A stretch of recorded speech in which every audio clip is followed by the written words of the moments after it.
No Dia das Mães, meu marido e meu filho me deram uma caneca que dizia: A mulher mais inútil do mundo. Eles riram como se fosse uma piada. Eu sorri, limpei a mesa e lavei a louça. Naquela noite, comprei uma passagem só de ida. 2 semanas depois, ele postou: Por favor, se alguém a vir, diga a ela que só queremos ela em casa. Que bom que você está aqui. Tenho certeza que você vai se emocionar com essa história. Mas antes de tudo, deixe seu like, se inscreva no canal e me conte nos comentários de onde você está ouvindo minha história. Quero saber até onde ela chegou. A caneca era de cerâmica branca com letras pretas. 3 palavras que terminariam meu casamento. A mulher mais inútil do mundo. Eu estava na minha cozinha na manhã do Dia das Mães, segurando aquela caneca, enquanto meu marido Roberto e nosso filho de 15 anos, Lucas, se dobravam de tanto rir. O celular de Lucas estava apontado para mim, gravando cada segundo do meu choque. Roberto bateu no joelho como se aquilo fosse a coisa mais engraçada que ele já tinha presenciado. As risadas deles ecoavam pelas paredes que eu mesma tinha pintado 3 verões atrás, ricocheteando pela sala que eu mantinha impecável para eles. Eu li as palavras de novo. A mulher mais inútil do mundo. Aquilo não era um presente de brincadeira com algo melhor escondido atrás. Aquele era o presente. O único presente. Meu presente de Dia das Mães. Mas deixa eu voltar um pouco. Deixa eu te contar como cheguei aqui, parada nesta cozinha com meu coração se partindo enquanto eles riam de mim. Acordei às 5h30 daquela manhã, igual a todas as manhãs. O alarme do meu celular tocou baixinho e eu desliguei antes que pudesse acordar Roberto. Ele precisava dormir para o jogo de futebol que tinha planejado para mais tarde. Saí da cama silenciosamente, meus pés encontrando os chinelos que eu mantinha do meu lado, e desci as escadas no escuro. A casa era minha durante aquelas horas iniciais, silenciosa, tranquila. Antes das demandas começarem, antes de eu me tornar o que todos precisavam que eu fosse, eu tinha esse pequeno bolsão de tempo que pertencia só a mim. Eu o usava para me preparar para eles. Comecei o café primeiro. Roberto gostava do dele forte, 2 colheres por xícara, pronto no momento em que ele descesse. Programei a cafeteira para terminar às 6h45, exatamente quando ele costumava aparecer. Enquanto a máquina borbulhava e chiava, puxei os ingredientes da geladeira. Mirtilos que eu tinha comprado frescos ontem. Ovos da caixa que eu mantinha na prateleira do meio. Bacon do açougue, o tipo grosso que Lucas preferia. Fiz massa de panqueca do zero porque a de caixinha nunca tinha gosto certo. Fritei bacon até ficar crocante, mas não queimado, do jeito que Roberto insistia que deveria ser. Cortei morangos e os arrumei num padrão nos pratos da porcelana boa, aqueles que só usávamos para ocasiões especiais.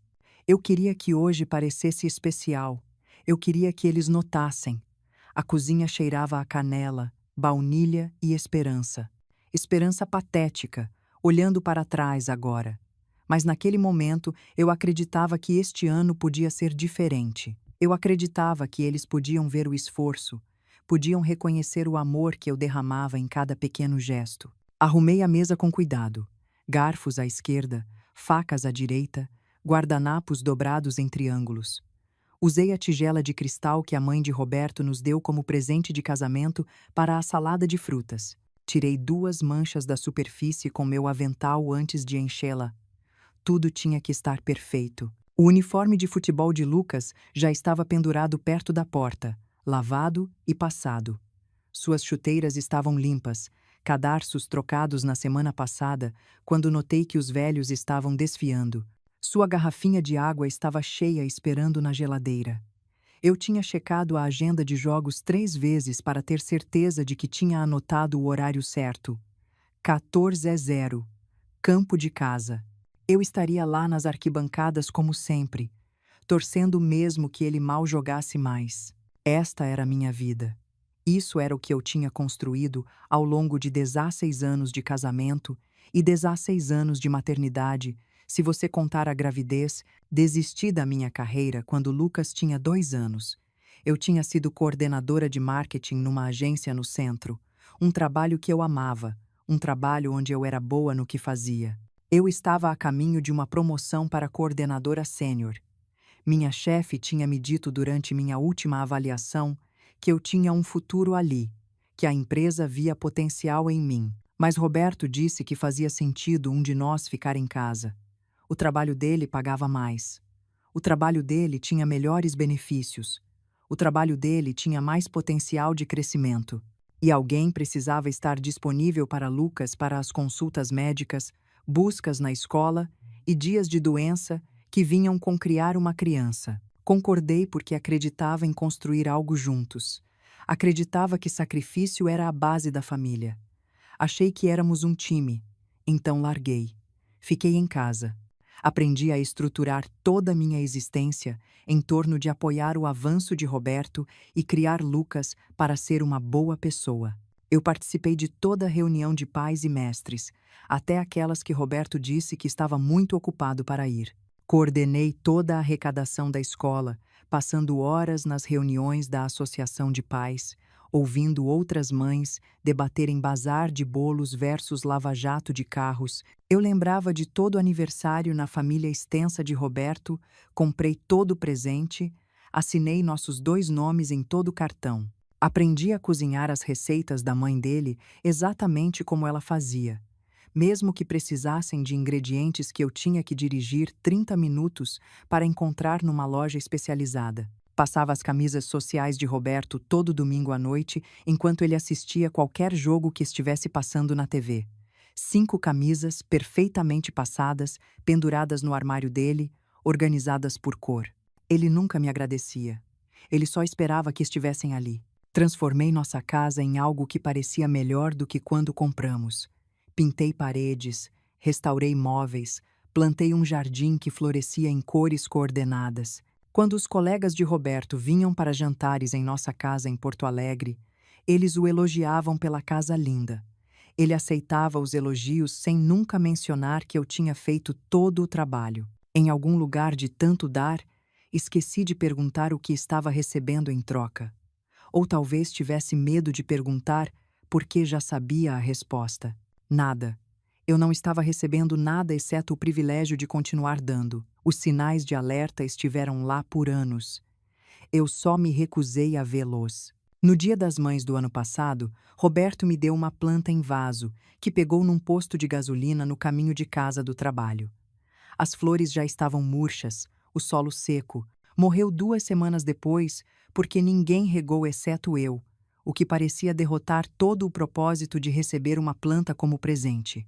No ano anterior, ele esqueceu completamente até Lucas lembrá-lo no café da manhã. Roberto tinha olhado para cima do cereal dele, olhos arregalando ligeiramente quando percebeu que dia era, e disse: "Ah, feliz Dia das Mães. Nenhum presente, nenhum cartão, só 3 palavras entregues com o mesmo entusiasmo de passa o sal." A irmã de Roberto, Beatriz, fez uma piada num churrasco de família no verão passado. Estávamos todos em volta da churrasqueira e alguém me perguntou o que eu fazia. Antes que eu pudesse responder, Beatriz riu e disse: "Fernanda? Ela é basicamente a empregada que não recebe salário." Todos riram, incluindo Roberto. Ele riu da piada da irmã sobre eu ser mão de obra doméstica não remunerada, enquanto eu ficava ali segurando um prato de pães de hambúrguer que tinha acabado de torrar. Lucas começou a me chamar de Fernanda, em vez de mãe, quando estava perto dos amigos dele. A primeira vez que o vi, estávamos no jogo de futebol dele. Um dos colegas de time perguntou quem eu era, e Lucas disse: "É a Fernanda." Não minha mãe, só Fernanda. Como se eu fosse alguém que ele mal conhecia. Roberto começou a aceitar reuniões durante os horários que eu reservava para nós. Jantares que eu planejava eram cancelados no último minuto porque algo surgiu no trabalho. Quando eu expressava frustração, ele dizia que estava sendo dramática, que eu não entendia a pressão que ele estava sob, que eu deveria estar grata por ele trabalhar tão duro para nos sustentar, como se meu trabalho em casa não fosse trabalho de verdade.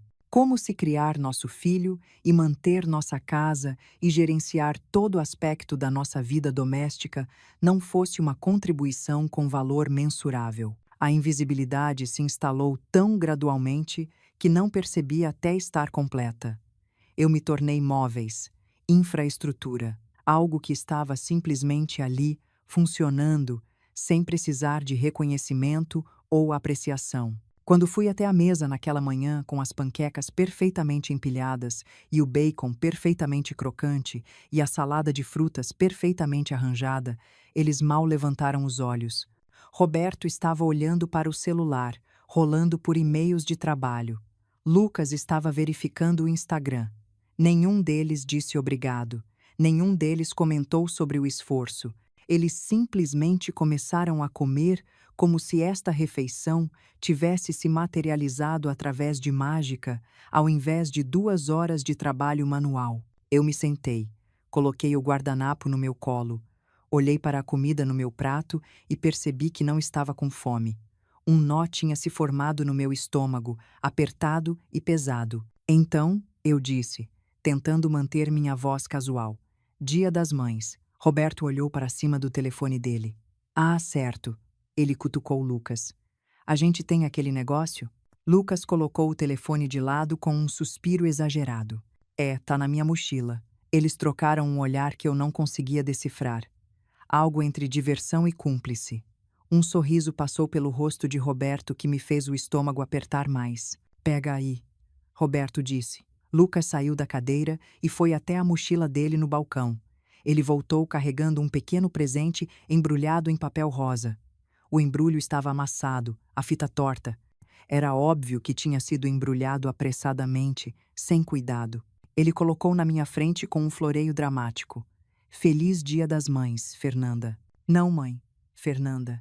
O jeito que ele disse meu nome, com aquele tom levemente zombeteiro, deveria ter me preparado. Mas esperança é persistente mesmo quando ilógica. Eu peguei o pacote, abri o papel devagar, tentando não parecer ansiosa, tentando não deixar transparecer quanto eu queria que aquilo fosse algo significativo. A caneca emergiu do papel. Cerâmica branca, letras pretas. A mulher mais inútil do mundo. O tempo ficou estranho. Eu ouvia o relógio da cozinha fazendo tic-tac. Ouvia meu próprio coração batendo. Ouvia o zumbido baixo da geladeira, mas tudo parecia distante, abafado, como se estivesse debaixo d'água. Eu olhei para a caneca. Li as palavras de novo, tendo certeza de que tinha lido errado, mas não tinha. As palavras estavam ali, impressas em fonte arredondada alegre, que de alguma forma tornava o insulto pior. Olhei para cima. Roberto estava sorrindo amplamente, olhos cintilando com algo que levei um momento para reconhecer. Malícia. Ele estava desfrutando disso. Lucas tinha o celular apontado para mim, gravando. Sua boca estava se contraindo como se estivesse tentando segurar uma risada. É hilário, né?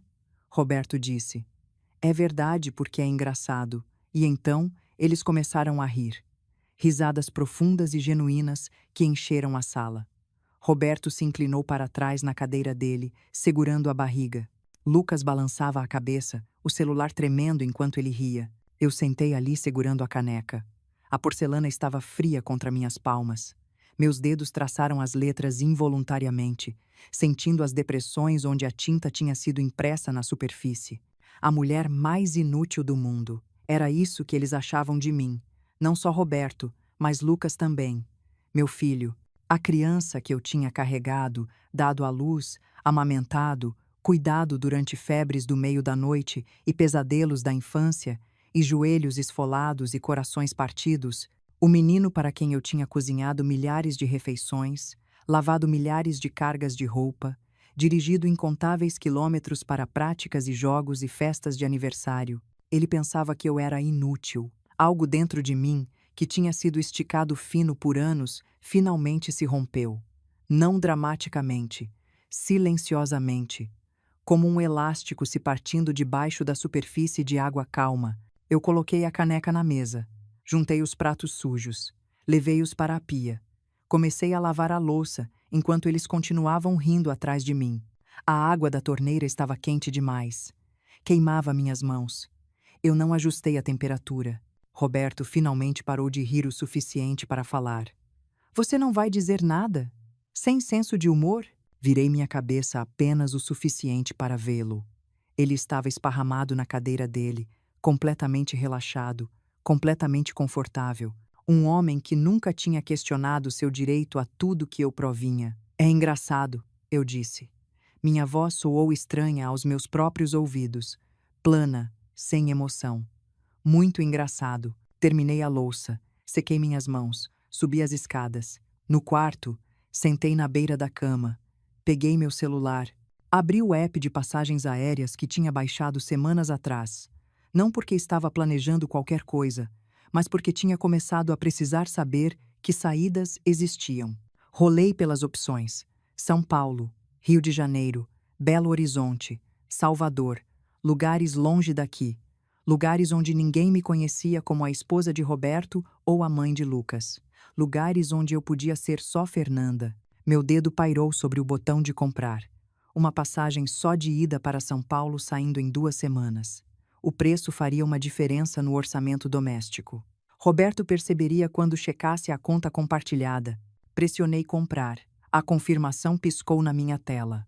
Voo 2847. Partida 10 de junho, 6h30. Assento 18F. 2 semanas. Eu tinha 2 semanas para me preparar. Desci as escadas. Roberto e Lucas tinham saído para o jogo de futebol dele. A casa estava vazia, quieta. A caneca ainda estava na mesa da cozinha onde eu a tinha deixado. Peguei-a, virei-a em minhas mãos. A mulher mais inútil do mundo. Coloquei na prateleira mais alta do armário da cozinha, empurrada para trás onde ninguém a veria, a menos que estivesse procurando especificamente. Não a joguei fora. Precisava manter ela e a. Precisava da lembrança física do momento em que parei de desculpar o indesculpável. Durante as próximas 2 semanas, mantive minha rotina normal. Acordava às 5h30. Fazia café. Preparava café da manhã. Lavava roupa. Limpava. Cozinhava jantar. Assistia Roberto assistir TV. Respondia quando Lucas falava comigo, embora ele raramente o fizesse. Mas estava planejando silenciosamente. Abri uma conta bancária em outro banco, uma que Roberto não saberia que existia. Transferi dinheiro aos poucos da nossa conta conjunta. Não muito. Só o suficiente para sobreviver por alguns meses, enquanto descobria o que vinha a seguir. Encontrei um apartamento pequeno em São Paulo, através de um site de aluguéis. Um estúdio em Pinheiros, mobiliado, disponível para locação de curto prazo. Preenchi a aplicação usando meu nome de solteira, fui aprovada. Fui ao cartório e assinei papéis. Falei com um advogado sobre divórcio. Ele me fez perguntas sobre ativos e custódia e se havia risco de violência.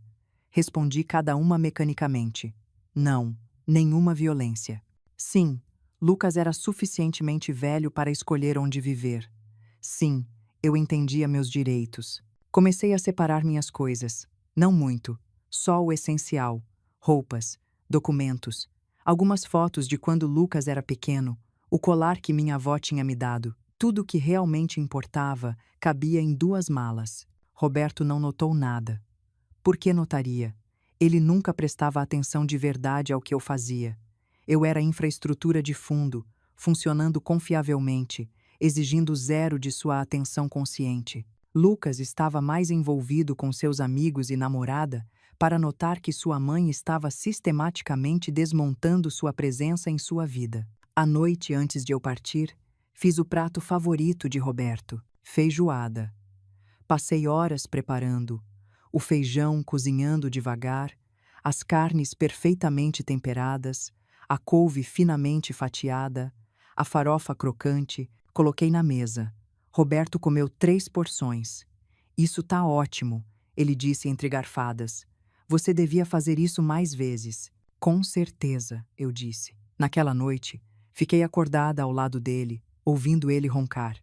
O som que tinha ficado tão familiar ao longo de 16 anos de casamento, que tinha se tornado como ruído branco, algo que eu nem ouvia mais conscientemente. Olhei para o teto, contei as horas até meu voo, pensei sobre todos os anos que tinha passado nesta cama, nesta casa, nesta vida que não parecia mais minha. Às 4h30, me levantei, vesti-me no escuro, jeans, camiseta, tênis confortáveis, roupas para viajar. Peguei minhas malas do armário do corredor onde as tinha escondido. Carreguei-as pelas escadas, fazendo uma pausa em cada passo para ter certeza de não fazer barulho. Na cozinha, escrevi uma nota. Mantive simples. Não vou voltar. Meu advogado vai entrar em contato sobre os papéis do divórcio. Não tentem me procurar. Esta é minha decisão e é definitiva. Fernanda. Deixei a nota na mesa da cozinha, pesada com o saleiro, para que não voasse com a brisa da janela que Roberto sempre insistia em deixar aberta. Olhei em volta uma última vez. A cozinha que eu tinha limpo milhares de vezes. A mesa onde tinha servido milhares de refeições. A pia onde tinha ficado incontáveis horas lavando louça e olhando pela janela para o quintal da nossa casa em Porto Alegre e me perguntando quando minha vida tinha ficado tão pequena. Saí pela porta da frente. Fechei com cuidado, tranquei. Coloquei a chave debaixo do capacho onde Roberto sempre a mantinha para emergências. O Uber estava esperando na entrada. O motorista pegou minhas malas e colocou no porta-malas. Entrei no banco de trás. Aeroporto Salgado Filho? Ele perguntou. Sim. Enquanto nos afastávamos, olhei pela janela de trás. A casa onde tinha vivido por 16 anos ficava cada vez menor até desaparecer completamente na distância. Não chorei. Pensei que choraria, mas não chorei. Em vez disso, senti algo que levou um momento para reconhecer. Alívio. Alívio puro e absoluto. O voo foi tranquilo. Sentei ao lado da janela e assisti Porto Alegre desaparecer abaixo de mim, depois o litoral gaúcho, substituído por nuvens e então pelo interior de São Paulo. Não liguei meu celular. Não queria ver as mensagens que, sem dúvida, estavam chegando agora que Roberto tinha acordado e encontrado a nota. Quando pousamos em Guarulhos, liguei o celular apenas por tempo suficiente para chamar outro Uber para meu novo apartamento. Depois, desliguei de novo. O apartamento era pequeno, um estúdio no terceiro andar de um prédio mais velho em Pinheiros. A proprietária, uma mulher na casa dos 60 chamada Dona Iris, me encontrou na entrada e me entregou as chaves. Problemas em casa? Ela perguntou, olhando para minhas duas malas e minha cara presumivelmente exausta. Poderia-se dizer assim, respondi. Ela assentiu. Já vi isso antes. Você vai ficar bem, querida. Às vezes a coisa mais corajosa que podemos fazer é sair. Carreguei minhas malas pelos 3 lances de escada. Destrancei a porta. Entrei. O apartamento estava vazio exceto por móveis básicos. Uma cama, uma mesa pequena, 2 cadeiras, uma poltrona desgastada, uma cozinha minúscula com eletrodomésticos antigos mais funcionais. Era perfeito. Coloquei minhas malas no chão. Sentei na cama. Olhei em volta do espaço que era inteiramente meu. Ninguém para cozinhar, ninguém para limpar depois. Ninguém que esperava que eu desaparecesse em segundo plano de suas vidas. Pela primeira vez em anos, respirei profundamente e senti meus pulmões se expandirem completamente. Roberto começou a me ligar no segundo dia. 15 chamadas, depois 20, depois 30. Eu deixava o telefone tocar até cair no correio de voz, depois deletava as mensagens sem ouvir. Lucas mandava mensagens. Mãe, onde você tá? Papai tá pirando. Não respondi. Depois de uma semana, Roberto postou no Facebook uma foto minha da última vez que fomos a um casamento da família, sorrindo de forma forçada em um vestido que ele tinha insistido que eu usasse porque era apropriado. A legenda dizia: Por favor, se alguém vir minha esposa Fernanda, diga a ela que só queremos ela em casa. Ela saiu sem avisar e estamos preocupados. Qualquer informação é bem-vinda. Os comentários encheram de apoio para ele. Pobre Roberto, espero que ela esteja segura. Rezando pelo seu retorno, Fernanda. Que situação difícil, força, Roberto. Ninguém perguntou por que eu tinha saído. Ninguém considerou que talvez houvesse uma razão. Eu postei uma resposta. Não no post dele, mas no meu próprio perfil. Uma foto da caneca. A mulher mais inútil do mundo. Tirada contra o fundo neutro da minha nova mesa de cozinha, a legenda era simples. Este foi meu presente de Dia das Mães. Vocês entenderiam por que eu saí? A resposta foi imediata e dividida. Alguns amigos comentaram com raiva, tagueando Roberto, perguntando se aquilo era verdade. Outros, principalmente amigos dele, disseram que era só uma piada, que eu estava sendo sensível demais, que estava destruindo minha família por causa de nada. Mas mulheres que eu mal conhecia começaram a me mandar mensagens privadas. Eu entendo. Fiz algo similar. Você é corajosa. Obrigada por compartilhar isso. Cada mensagem era uma confirmação de que não estava sozinha, que minha experiência não era a única, que incontáveis mulheres viviam versões da minha vida, apagadas e invisíveis e tratadas como infraestrutura doméstica, ao invés de pessoas completas com suas próprias necessidades e desejos e méritos. Dona Iris apareceu no meu apartamento alguns dias depois com um guisado que tinha feito. Ouvi você chorando através das paredes na noite passada, ela disse. Pensei que podia precisar de uma refeição quente e uma conversa. Convidei-a para entrar. Comemos juntas na minha pequena mesa. Ela me contou sobre seu próprio casamento que tinha terminado 30 anos atrás, sobre como tinha reconstruído sua vida quando o apoio social para tais decisões era muito menos comum.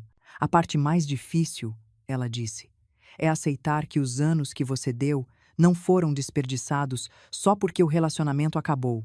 Você cresceu, você aprendeu, você se tornou alguém que finalmente conseguiu sair. Isso é crescimento. Não parece crescimento, eu disse. Parece fracasso. Fracasso seria ficar. Sucesso é ter coragem de admitir quando algo não está funcionando e escolher a si mesma de qualquer jeito. Comecei a me candidatar a empregos. Meu currículo tinha um buraco de 15 anos. A maioria das empresas nem respondia. As que respondiam faziam perguntas sobre o que eu tinha feito durante aquele tempo. Como se criar um ser humano e gerenciar uma casa não contasse como experiência transferível. Mas uma pequena agência de marketing em Vila Madalena estava disposta a me dar uma chance. A dona Simone tinha tirado seu próprio tempo de licença da carreira e entendia o desafio de reentrar no mercado de trabalho. Seu trabalho de criação estará desatualizado, ela disse durante a entrevista. Mas suas habilidades de gerenciamento de projetos, sua capacidade de fazer malabarismos com múltiplas responsabilidades, sua atenção aos detalhes, tudo isso se traduz diretamente no que precisamos. Podemos ensinar ferramentas de software, não podemos ensinar ética de trabalho e confiabilidade. Ela me contratou como coordenadora júnior por um salário que era menos do que eu ganhava 15 anos atrás. Aceitei gratamente. Nos primeiros meses foram brutais. Eu tinha esquecido como era trabalhar em equipe, receber feedback imediato, ter meu trabalho avaliado quantificavelmente em vez de invisível e dado como garantido. Mas eu também tinha esquecido a satisfação, a sensação de completar um projeto e receber reconhecimento, a experiência de contribuir para algo maior do que gerenciar logística doméstica. Meus colegas me tratavam como igual. Quando eu dava sugestões em reuniões sobre estratégias de mensagens, as pessoas vinham ao meu escritório para perguntar o que eu achava. Ser vista como competente, ser reconhecida pelas contribuições, ser valorizada pela expertise ao invés de tolerada como infraestrutura. Essas experiências pareciam revolucionárias mesmo que devessem ser ordinárias. Lucas começou a visitar aos fins de semana depois de 3 meses. Ele chegou ao meu apartamento olhando desconfortável, segurando uma mochila cheia de roupas sujas que claramente esperava que eu lavasse. Oi, ele disse. Oi, respondi. Ficamos em pé, desajeitadamente na entrada. Então, posso entrar? Claro. Ele entrou. Olhou em volta do pequeno espaço. Seus olhos pousaram na caneca, que eu tinha colocado na prateleira da sala, onde os visitantes podiam vê-la claramente. Isso é a... Você ainda tem? Sim. Por quê? Para lembrar, para saber por que saí. Ele ficou em silêncio por um longo momento. Mãe, sobre aquilo. Senta, eu disse. Vamos conversar de verdade. Nós conversamos. Conversamos por horas. Ele chorou. Eu chorei. Ele pediu desculpas de maneiras que pareciam genuínas.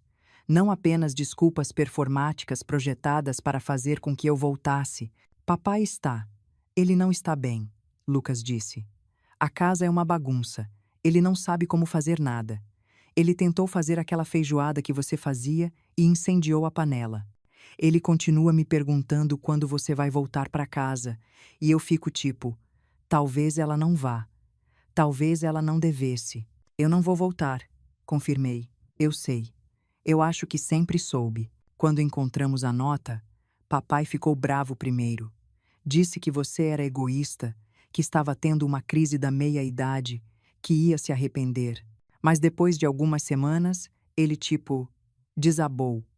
Ele continua dizendo que não sabia que estava tão ruim, que foram só piadas, que ele não entendia que você estava tão infeliz. Ele sabia, eu disse calmamente. Ele não se importava. Lucas assentiu devagar. Sim, acho que sim. E você? Ele encolheu. Eu me importava, mas não o suficiente para parar. Eu tratei você como todo mundo tratava você, e isso parecia normal porque era o que papai fazia. Você era só lá, fazendo coisas, e eu nunca pensei sobre como você se sentia sobre isso. Estou te contando agora como me senti. Olhei para o meu filho, este jovem de 15 anos que tinha participado da minha humilhação e gravado no celular dele como entretenimento, que tinha rido enquanto eu segurava aquela caneca e sentido algo dentro de mim se quebrar. Mas também vi alguém tentando entender, alguém disposto a reconhecer erro. Alguém crescendo em consciência de maneiras que seu pai nunca tinha.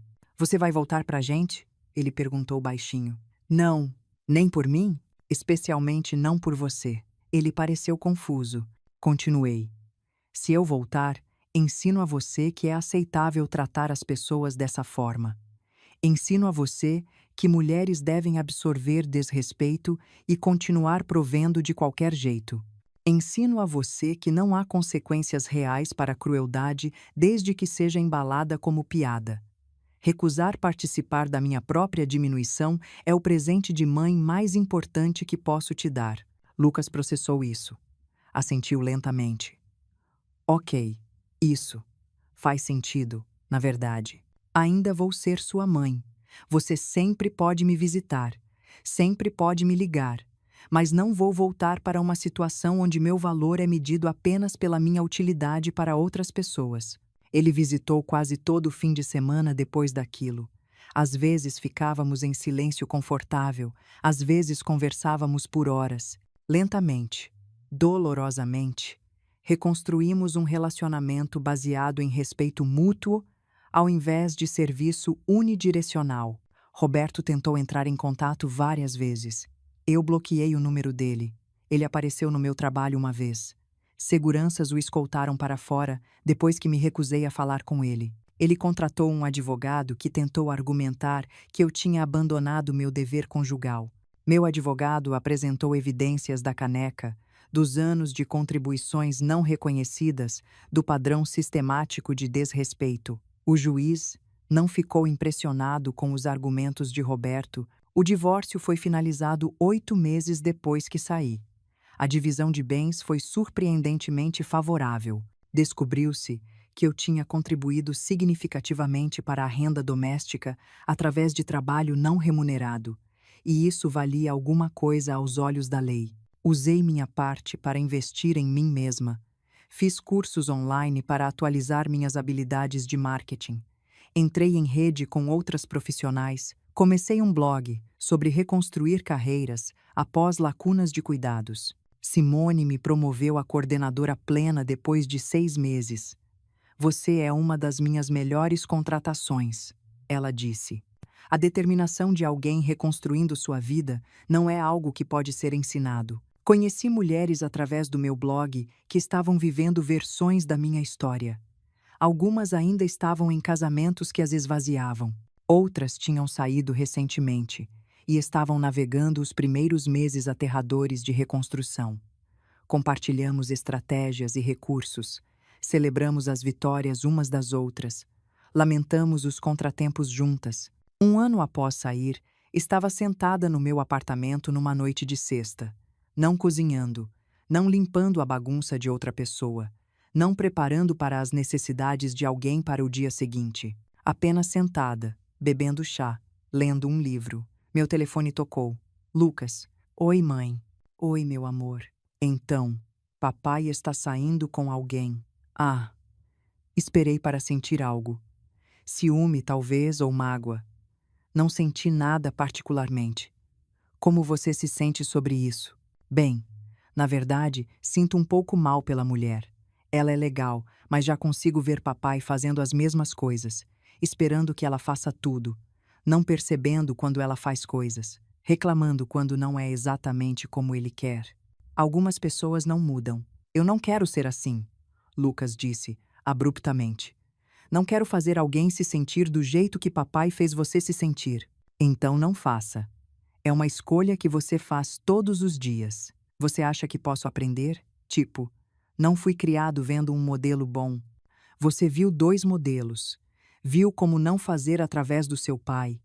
Está vendo como fazer diferente através de mim e de si mesmo. O fato de estar fazendo essas perguntas significa que já está na frente de onde muitos homens estão. Conversamos mais um pouco. Depois que desliguei, sentei olhando para o telefone por um longo momento. Meu filho ia ficar bem. Melhor do que bem. Ele ia ser o tipo de homem que tratava parceiros como pessoas em vez de infraestrutura. E isso, mais do que qualquer outra coisa, fez valer a pena toda a dificuldade de sair. Convites para palestras começaram a chegar. Organizações focadas no desenvolvimento profissional de mulheres me queriam falando em painéis sobre reentrada na carreira após lacunas de cuidados. Viajei para Brasília, Curitiba, Porto Alegre, falando para plateias de mulheres que tinham feito sacrifícios similares e estavam considerando retornos similares. Após cada apresentação, mulheres me abordavam com suas próprias histórias. Elas tinham deixado carreiras por obrigações familiares. Elas tinham desaparecido em papéis de apoio. Elas tinham absorvido desrespeito tão gradualmente que não tinham reconhecido o que estava acontecendo até que mal conseguiam respirar sob seu peso. Muitas ainda estavam vivendo nessas situações, tentando determinar se sair era possível, ou sábio, ou valia a interrupção que causaria. Respondi cada mensagem que chegava através do meu site ou mídias sociais. Lembrava como era acreditar que estava sozinha, achar que minha experiência era única, me perguntar se o problema era eu ao invés da situação. Se compartilhar minha história ajudou até uma mulher a reconhecer que merecia melhor, a vulnerabilidade de torná-la pública era justificada. Minha vida pessoal se tornou algo que construí deliberadamente, ao invés de algo que me aconteceu por padrão. Namorei ocasionalmente, cautelosamente, testando como relacionamentos pareciam quando eram escolhidos, ao invés de caídos dentro. Marcos, um designer gráfico que conheci numa abertura de galeria que Simone me convidou, me levou a exposições de arte e realmente escutava quando eu explicava quais pinturas ressoavam comigo e por quê. Clara, uma diretora de ONG com quem colaborei numa campanha, me convidou para trilhas e nunca esperou que eu lidasse com todo o planejamento ou trabalho emocional de manter a amizade. Nenhum desses relacionamentos se desenvolveu em compromissos sérios, e descobri que estava genuinamente confortável com isso. Não precisava de um parceiro para validar minha existência ou dar significado à minha vida. Tinha aprendido a valorizar minha própria companhia, a desfrutar da solitude sem experimentá-la como solidão. As amizades que cultivei eram recíprocas de maneiras que meus relacionamentos anteriores não tinham sido. Simone me mandava textos com artigos que achava que eu acharia interessantes, e eu fazia o mesmo por ela. Nos encontrávamos para almoçar e discutíamos desafios de trabalho e lutas pessoais com investimento igual nas experiências uma da outra. Dona Iris me convidava para chá no apartamento dela a cada algumas semanas e contava histórias sobre seu próprio divórcio 30 anos antes, sobre reconstruir sua vida quando o apoio social para tais decisões era muito menos comum. As mulheres no meu grupo de trilha celebravam minhas vitórias e ofereciam apoio durante contratempos sem manter placar de quem tinha contribuído, o que, para quem. Relacionamentos, estava aprendendo, podiam ser equilibrados e vivificantes, ao invés de extrativos e esgotadores. Lucas visitava a maioria dos fins de semana agora. Ele tinha 17 anos, mais alto que Roberto, preparando inscrições para a faculdade com a seriedade de alguém que entendia que essas decisões moldariam seu futuro. Cozinhávamos jantar juntos na minha cozinha pequena, experimentando receitas que nenhum de nós tinha tentado antes. Ele fazia perguntas sobre meu trabalho, meu blog, as palestras que começavam a preencher minha agenda. Ele me contava sobre Sofia, sua namorada de 6 meses. Ela estava 1 ano à frente dele na escola, planejando estudar biologia na USP. Lucas a descrevia como gentil e inteligente e indisposta a tolerar desrespeito de ninguém, incluindo dele. Gostei dela imediatamente sem tê-la conhecido. Ele também me contava com neutralidade cuidadosa que Roberto estava namorando alguém nova, uma mulher chamada Jennifer, que tinha 32 anos, uma década mais nova que eu. Lucas a descrevia como legal, mas já mostrando sinais de exaustão, de tentar atender às expectativas de Roberto enquanto mantinha sua própria carreira como dentista.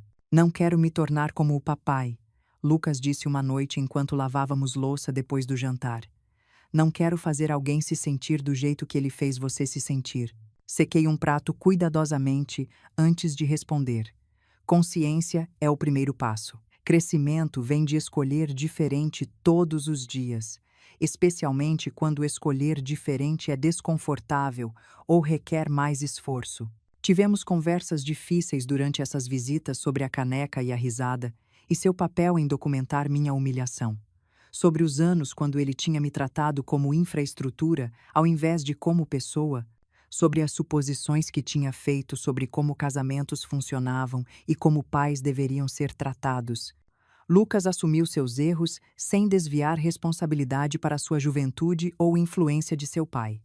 Ele estava se tornando um homem melhor do que Roberto jamais tinha sido. Aquela percepção me trouxe mais satisfação do que qualquer acordo de divórcio ou contrato de livro jamais poderia. A caneca original ainda ficava numa prateleira na minha sala, posicionada onde visitantes podiam ver cola claramente.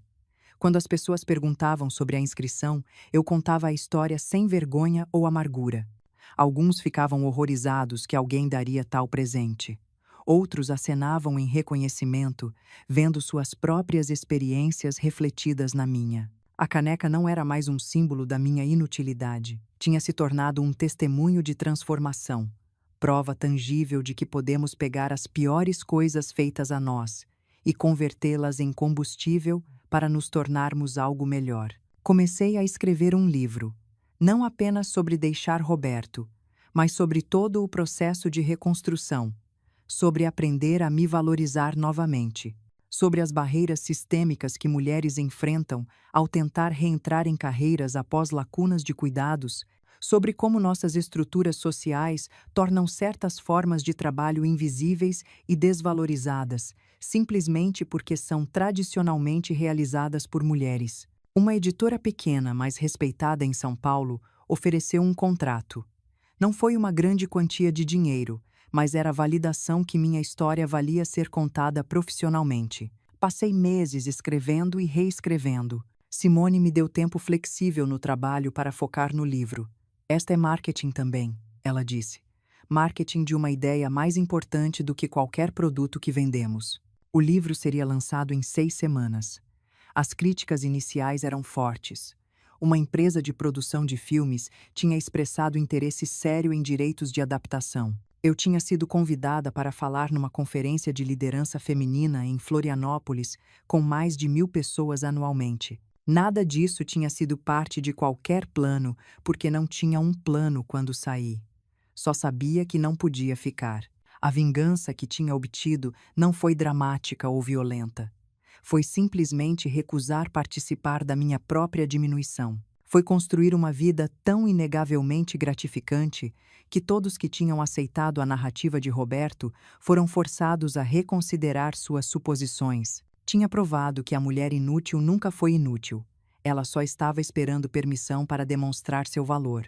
Dei a mim mesma essa permissão e tudo mudou. A mulher que me tornei não era a mulher que tinha sido antes do casamento.